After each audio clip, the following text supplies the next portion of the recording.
The pain!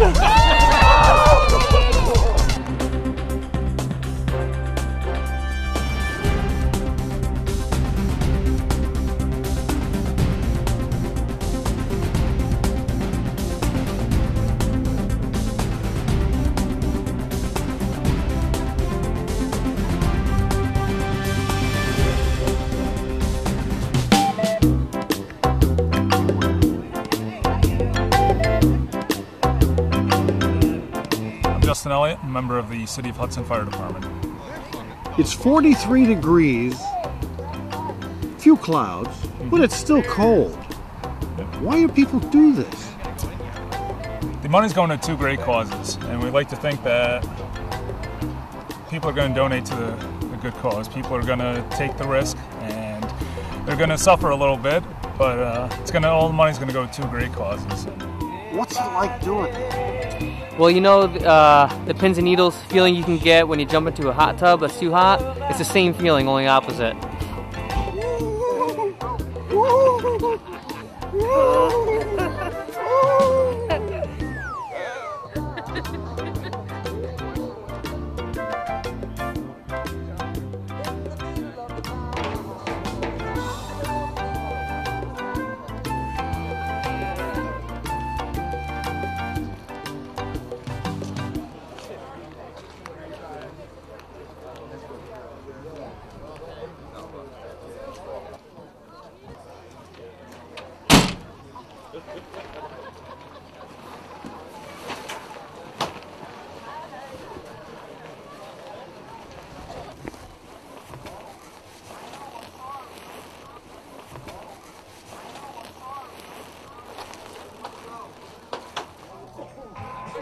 We're going swim. We're the first ones in at 12 o'clock. First ones in. I got it. That's what I do. Hey, Dad. You're going in the water, right? Yep. But you're not going in alone. No, I'm going in with my dog, Lucy. Now, how long have you and Lucy been training for this? Are you up for this or what? Yes, of course. We've been doing it during the summer a lot. We go swimming here. We go swimming in the Hudson River. I pay $25 for her, and I pay $25 for me. The donation. It's a good cause. Yeah, Dominic's got it already. All right, I'm going to go.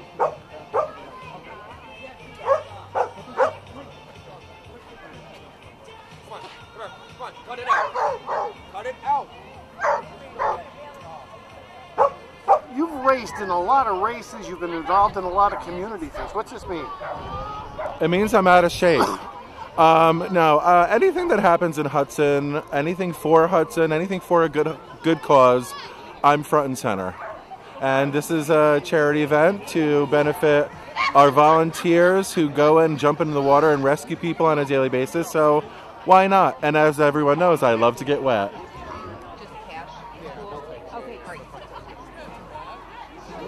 Desk will gladly accept any donation. Thank you. Hey, how are you? How are you? Good. I did the organizing. Yeah, you're good. That's not going to be We have Greg, Neeson, and Lucy. There's $50. Skip Pastor, $25.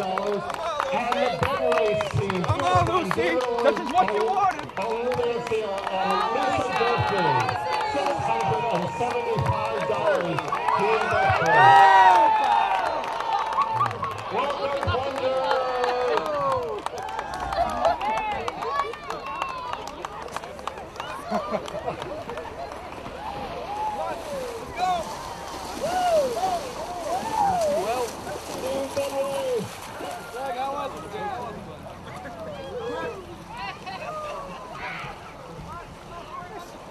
With handmade hats, I'd like to say, all the hats are made by Nation Berkeley.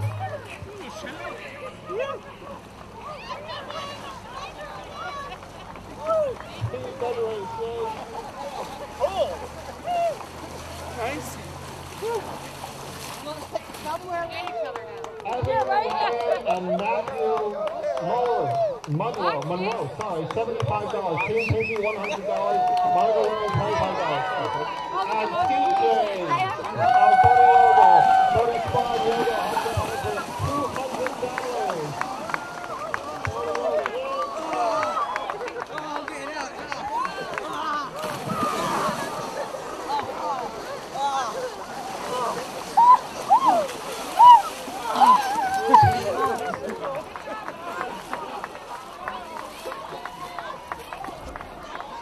What's it like?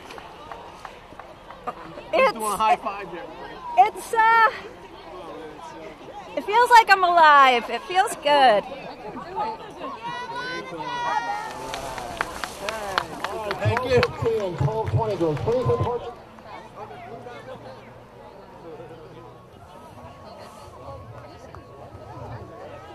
All right, here we go. Go for it. Jump in the water.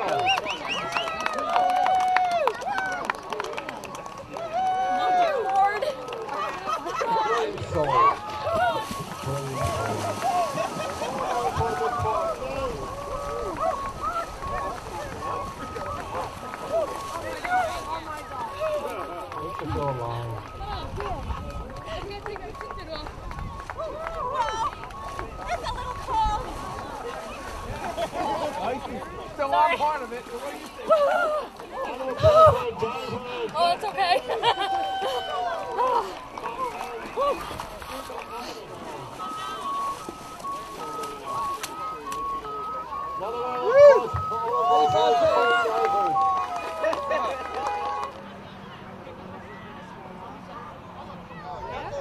And Junior Brasacos. The Mountain Mudhens. Calling down.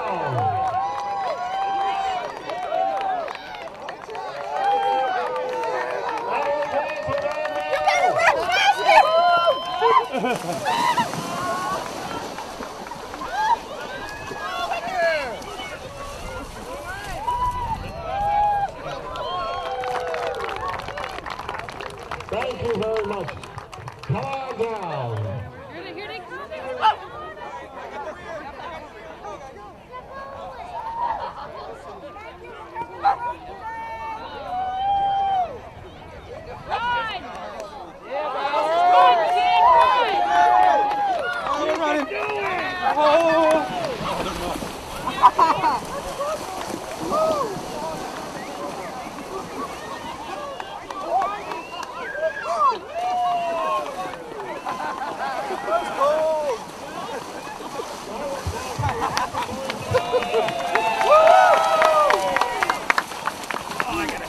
Oh, yeah.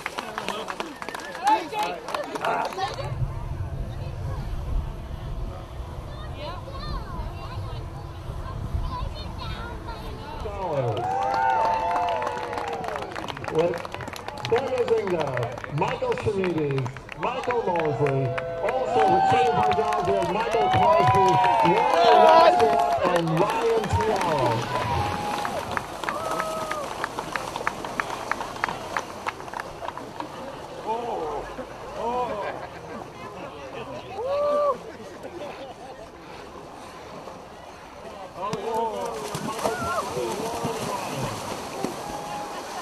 You get your hat wet.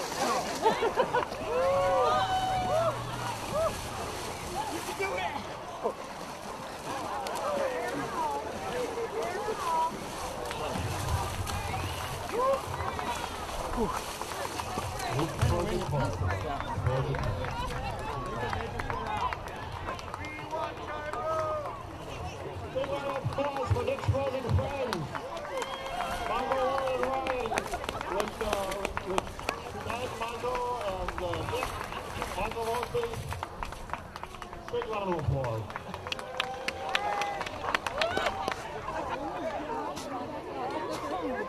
All right, here we go.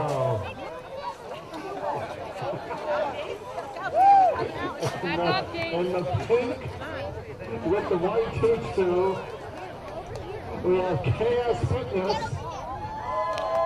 raising $880. Pet Science and Heather Brown. We have Malinsky Photography, Mike Malinsky, Zachary Nair, and Matthew Ballard, $805. I hate myself!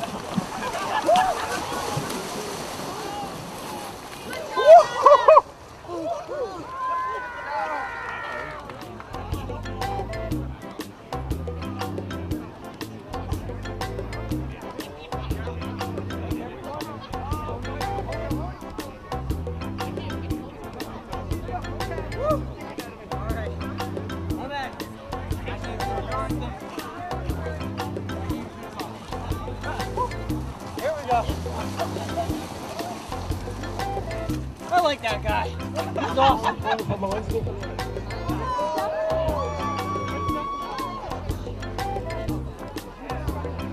Big round of applause for Stephanie over there at Harlem.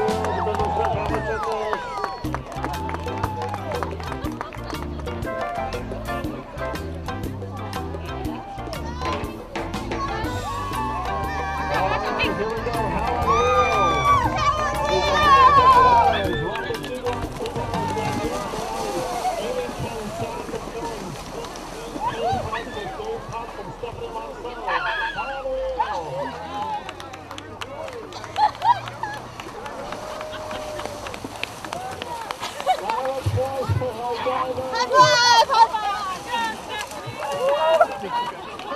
Applause for Bill Ganshaw. Johnny Crawford. Greg Linton. Ishan Burgess and Hoboken Mike. Each raising $25. Get it, girl. Get it. There's the color.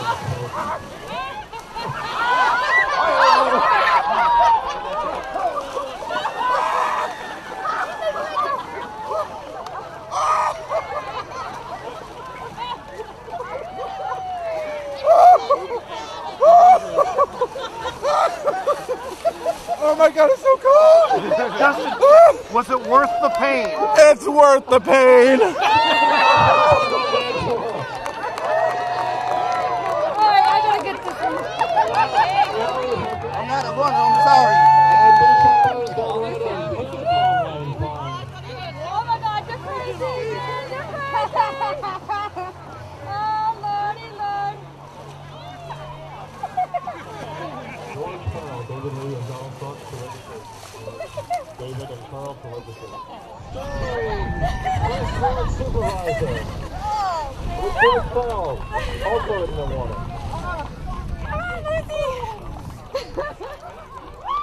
SBB, $50. George Sparrow, $200. David Lee.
Why, you not to high five each guy?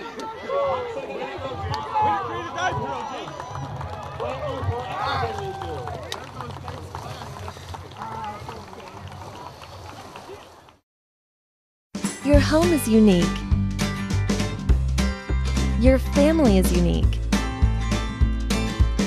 Your internet needs are unique too. Try Mid-Hudson Cable's new, faster internet speeds. So, no matter how many devices you have, your Wi-Fi always runs at max speed. Is your water a bit questionable? Enhance your water system with help from Claverick Pump Service. With our water conditioning and purification techniques, you can enjoy clean, healthy water again. Call today for a free water analysis and stop questioning your water quality. Enjoy safe, clean water for your family from Claverick Pump Service. Route 66, Claverick, New York.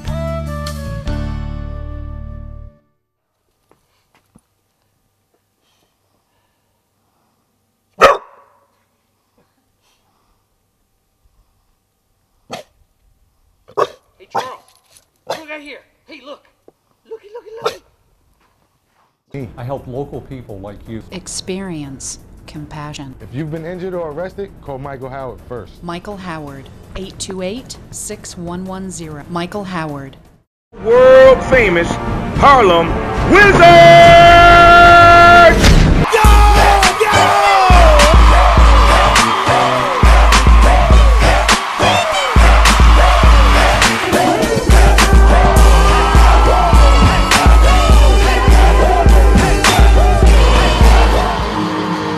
I'm the varsity boys basketball coach. You've got a real hot player coming back home.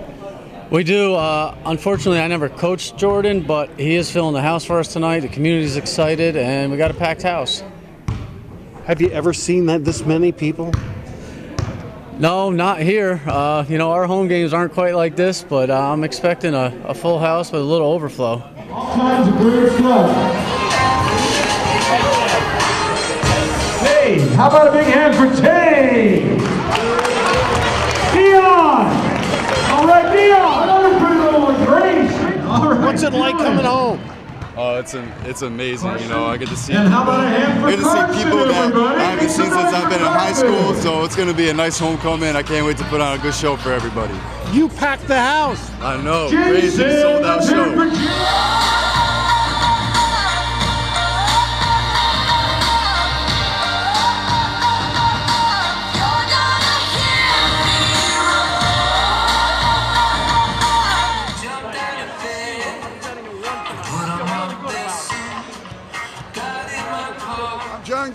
Principal of the Taconic Hills Elementary School. And tonight, who are you?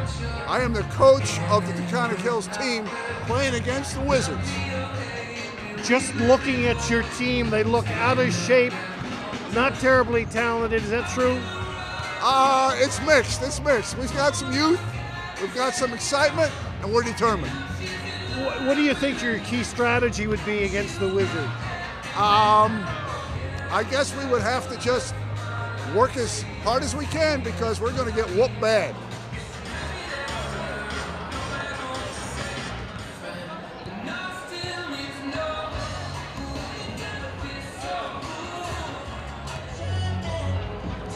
Perfect.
boys out there.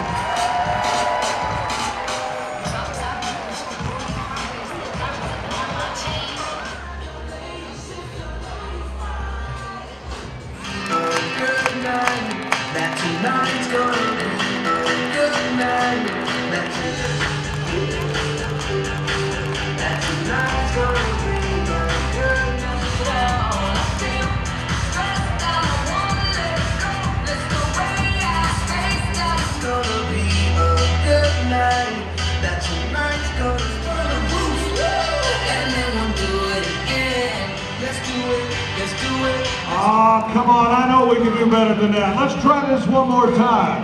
Prairieville, New York. How's everybody feeling tonight?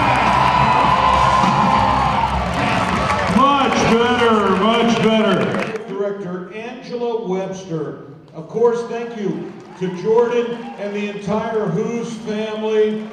Thank you to Brandon Mabb of Mabb Construction for his generous donation. Steve Hodges for the t-shirts. Thanks to the Dutch Reformed Church in Philmont for their generous donation. Please welcome from the cafeteria, Annie Henson. Youth Basketball Director, Brandon Mabb. Resource Officer, Cindy Madison. From the IT Department, Matt Osterhouse. Special Education Teacher, Josh Piper. STEM Coach, Ryan Proper. From the Physical Education Department, Pauline Romero. And Tom Russo. From 6th grade, Kathy Sigler. Special Education Department, Jim Spock. Math teacher, Brian Van Tassel.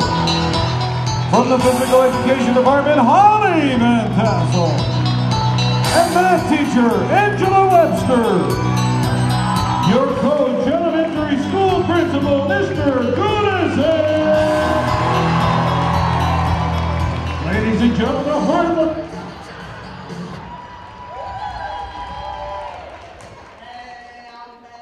Excuse me. I said 6'8" tall. Oh, you're right. I'm 6'9". Look at me from the side.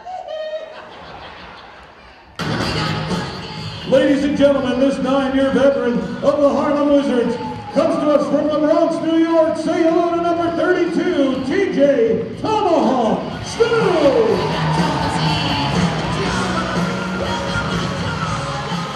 New York. He's an amazing ball handler. Say hello to number 3, Jimmy Live Action Block.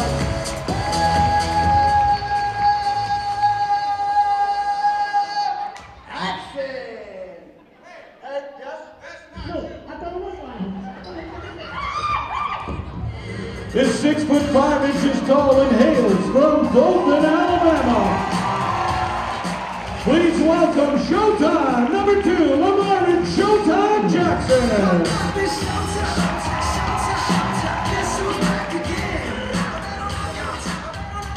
Everybody get those hands in the air nice and high. Oh yeah. All right, big time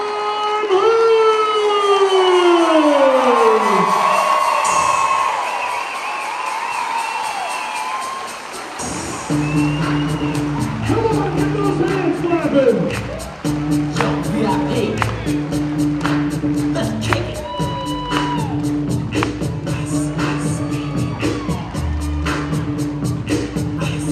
Are you ready now? Get those hands clapping. Come on.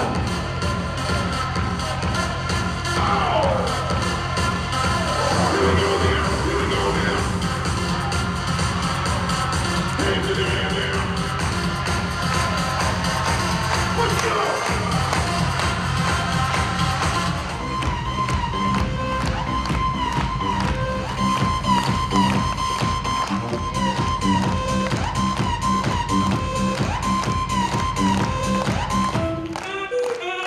Somebody out there scream!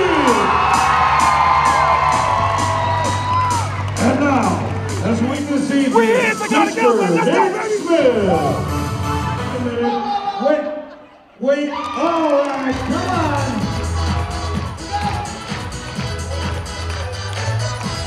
Go on, keep those hands clapping. Keep those hands clapping. Oh, look out. It's takedown! Can't hear you out there.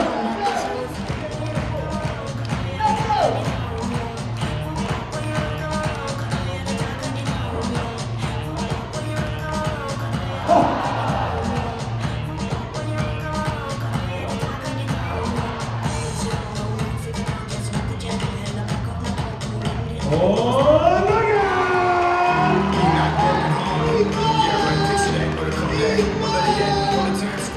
Picture of me with a Kodak. Took my life from negative to positive. I just want y'all to know that. And tonight, oh, come on!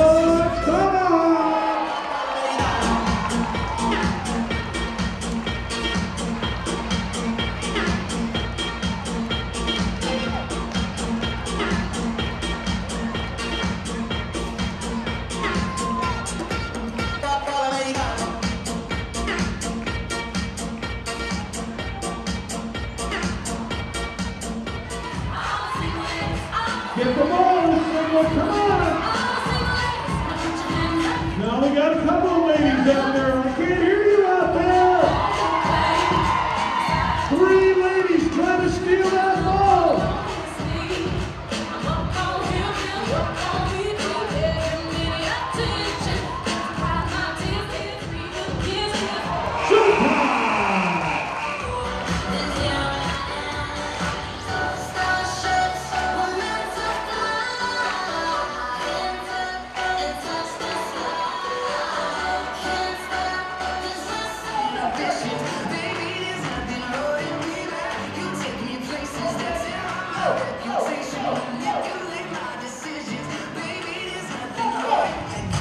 Oh, let me hear you. If you're having a good time so far, I want to hear somebody scream!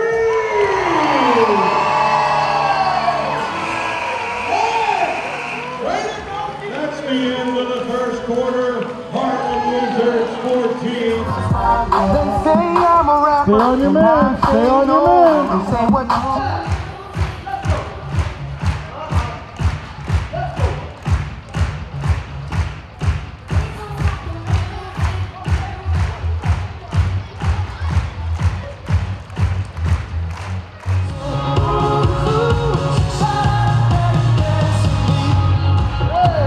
I want to hear somebody make some noise!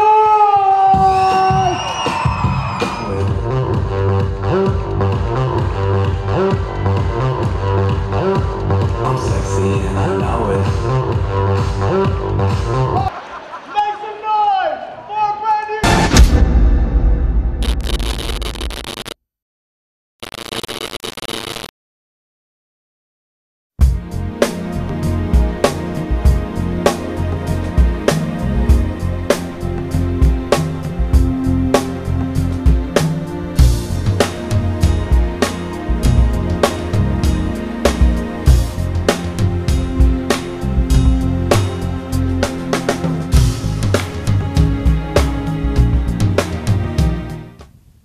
When we moved in 1936, this occurred in 1935. The government saw fit to pay my father a bonus of $700 for serving in World War I.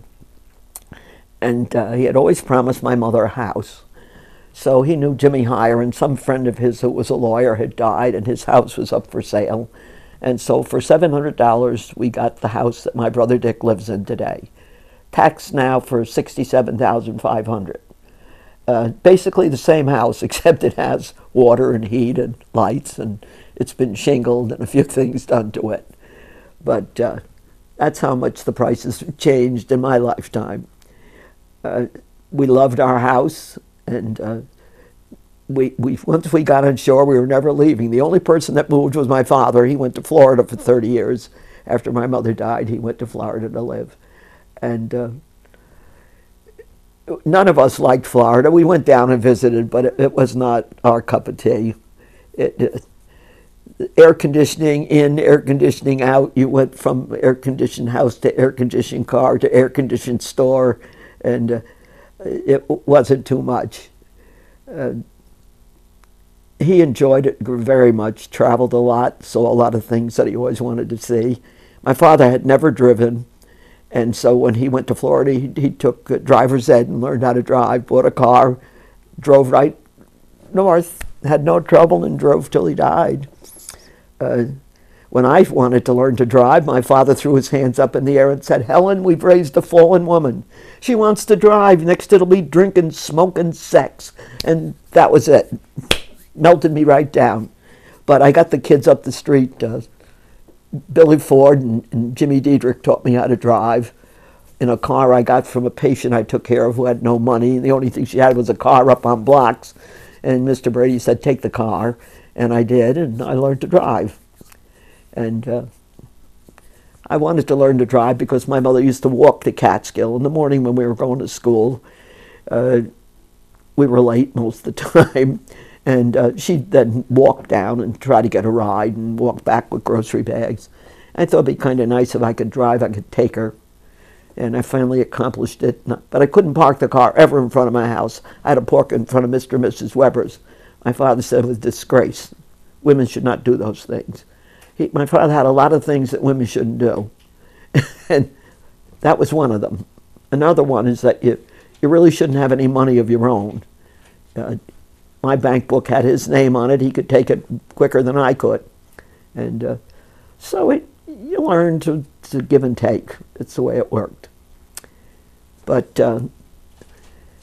in '36, when we finally made the decision that we were going to move, we stayed on shore and then come back. And we loved our lighthouse. We really missed it. We didn't think we would, but we did. And it was new for us to have kids that we could play with and all of those things. And we could play hide and go seek really, where you could run and really hide. And my brothers took up baseball and all the sports they could play that they never could be in before. And it was really nice. I don't think it was very happy for my mother because my father was on the lighthouse, she was on shore. He would come in for dinner, and generally they ate lunch after we went back to school. In those days, you know, you ran up the street to school and came home for lunch, and not like it is today. But all the things on the lighthouse that we did without were really not that bad. We were used to the coal stove. The government used to bring all the equipment that we needed, 11 tons of coal every year, and dump them in those little round things you see out on the deck where they'd put the coal. And they brought the paint until I could never understand why we had 8 colors, but the government only had 4 colors: black, white, gray, and sick green. The kind you have if you have a gallbladder attack. And every room in our house was painted that color. When they painted the lighthouse, I asked them, please don't paint it that color. It was terrible. Everything was green. Then I went in the operating room and everything was green again. I just never learned. But the beige color they have now is very nice. It's bright and you can see. We were not allowed any curtains. We were allowed shades, but no curtains. All the furniture was limited by the government to 1 dresser, 1 bed, 1 table, 1 chair. We knew exactly what we could have. And we didn't know that anybody had all this other stuff. Just if we went to somebody's house, we were always amazed. They had so much furniture. My mother had a sewing machine that she peddled and sewed things.